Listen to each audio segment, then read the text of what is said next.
Wealth, power, and influence. J.P. Morgan had it all. He controlled the nation's largest financial empire. He shaped the course of American industry, and on multiple occasions, the fate of the entire United States economy rested in his hands. With a single word or the stroke of a pen, he could rescue a company from ruin or condemn it to oblivion. Feared by some, revered by others, there will never be another figure quite like J.P. Morgan. This is his story. John Pierpont Morgan was born in Hartford, Connecticut in 1837 into a world of privilege and opportunity. His father, Junius Spencer Morgan, was already a successful banker and financier, determined to groom his son for even greater heights in the world of high finance. From an early age, young John was immersed in the language of money and power, his father sparing no expense to provide him with the finest education money could buy. But despite his family's wealth and status, John's childhood was far from idyllic. Plagued by a host of chronic health issues, he spent much of his youth battling one ailment after another. Severe headaches, violent coughing fits, and recurring bouts of various illnesses kept him isolated from other children his age. While his peers played outside and enjoyed carefree days, young John was often confined indoors, poring over financial ledgers and business reports that most adults would find impenetrable. At one point, John's health deteriorated so severely that his father took drastic action. Believing that a change in climate might aid his son's recovery, Junius sent the boy to live alone on the Azores Islands, far out in the Atlantic Ocean. For nearly a year, John lived in isolation, with only the sea air and his own thoughts for company. It was a harsh solution, but one that seemed to work. When he finally returned to the mainland, his health had improved enough for him to resume his studies with renewed vigor. As John entered adulthood, he began to make his mark on the world of finance. His keen intellect, coupled with the connections and resources provided by his father, allowed him to quickly climb the ranks of the banking world. By his early 30s, he had already established himself as a force to be reckoned with on Wall Street, his name synonymous with financial acumen and ruthless business tactics. But it was during the tumultuous years of the late 19th century that J.P. Morgan truly came into his own. As America underwent a rapid industrialization and economic expansion, Morgan positioned himself at the center of it all. He orchestrated mergers, bailed out failing companies, and used his vast wealth to stabilize markets during times of crisis. His influence extended far beyond the world of finance, reaching into nearly every aspect of American life. One of Morgan's most significant achievements was the creation of U.S. Steel, the world's first billion-dollar corporation.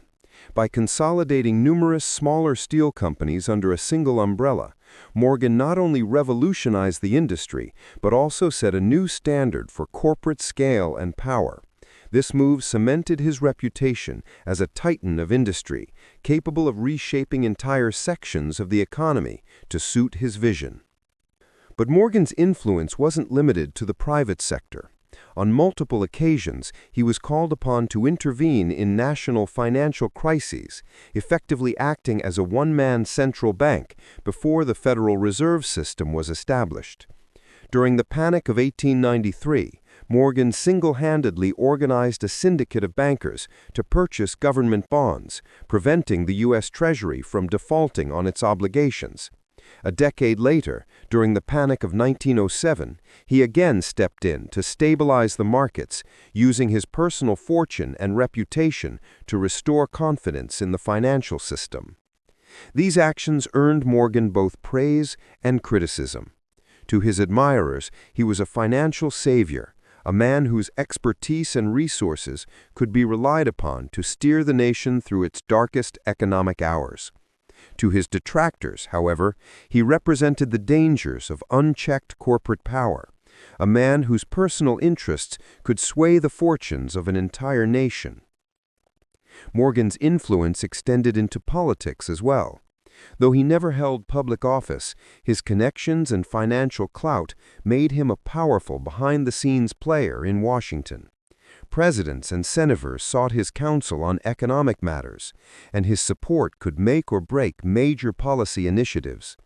This intersection of private wealth and public policy would later become a focal point for those calling for greater regulation of the financial industry. As Morgan's power grew, so too did public scrutiny of his methods and motives. Muckraking journalists and progressive politicians began to question the concentration of economic power in the hands of a few wealthy individuals. Morgan became a symbol of the excesses of the Gilded Age, his name invoked in debates over trust-busting, workers' rights, and the proper role of government in regulating business. Yet, even as criticism mounted, Morgan remained unapologetic about his methods and his wealth. He saw himself as a stabilizing force in a chaotic economic landscape, arguing that his actions benefited not just himself, but the nation as a whole.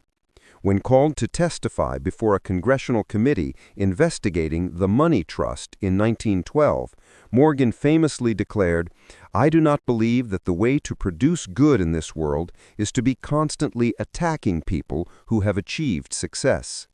In his later years, Morgan turned his attention increasingly to philanthropy and art collecting. He amassed one of the world's great private art collections, much of which would later form the core of the Metropolitan Museum of Art's foldings. He also made significant donations to hospitals, universities, and cultural institutions, seeking to leave a legacy that extended beyond the world of finance. Morgan died in 1913, leaving behind a complex and controversial legacy. To some, he remained a financial genius who had guided America through a period of unprecedented growth and change. To others, he was the embodiment of a system that concentrated too much power in the hands of too few. But regardless of one's view of the man, there was no denying the profound impact he had on the shape of American capitalism. In the end, J.P. Morgan's story is more than just a tale of individual success. It's a window into a pivotal moment in American history, a time when the modern financial system was taking shape and when the boundaries between public and private power were still being defined. For better or worse, the world we live in today was shaped in no small part by the actions and decisions of this one remarkable man. There may never be another figure quite like J.P. Morgan. His influence continues to be felt in boardrooms, trading floors, and corridors of power around the world.